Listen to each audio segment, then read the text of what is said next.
Welcome to Field of View with Nerd Street Gamers, your weekly dose of gaming news. I'm Darth Mike coming to you live from the streets of Night City, and I've got some fresh news for you chooms, so let's get into it before the Tiger Claws get here. Cyberpunk 2077's patch 1.2 is finally here, and it is about dang time.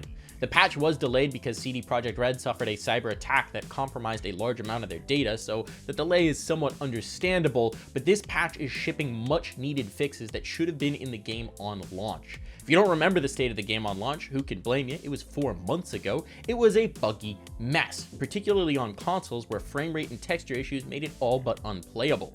This should go a long way to fixing that, and this patch also brings much needed changes to the gameplay. Fixing cars so that you don't careen off the curb to murder 5 civilians every time you try and take a left.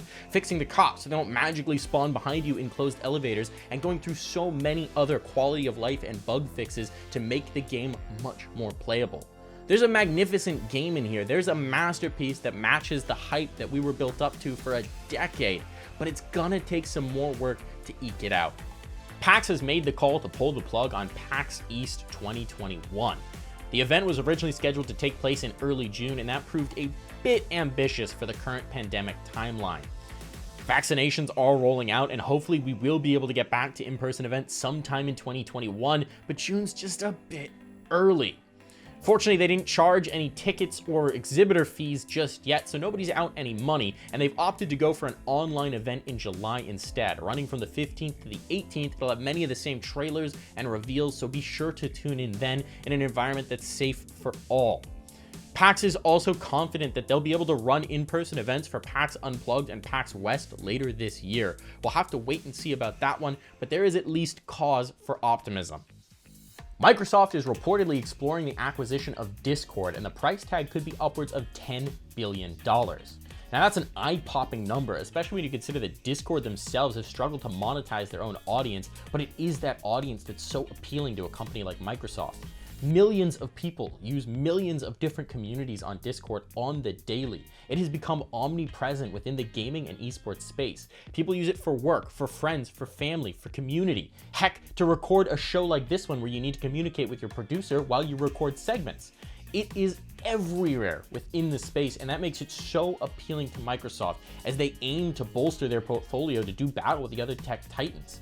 This would be a huge get for Microsoft, both for their gaming experience and for their platform as a whole. It'd be a huge feather in their cap, and we as consumers are just gonna have to hope it doesn't turn out like another Mixer.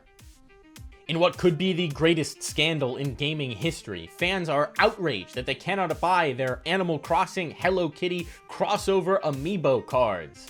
You heard me right. These are cards by Sanrio that, when used in-game, unlock specific items for your Animal Crossing island. They were available for the first time in the US through exclusive pre-orders only at Target. You had to pre-order them and then show up in person to acquire them. They wouldn't ship them to you. And when fans arrived on that much-awaited day to get their precious cards, they found the cards had been sold out from under them. Many of them straight to scalpers who then listed them online for massively inflated prices. As much as I might think this whole thing is rather silly, that's absurd. If you pre-order an item that's only supposed to be available through said pre-order, only to show up and find it's been sold out from under you, that is a colossal failing.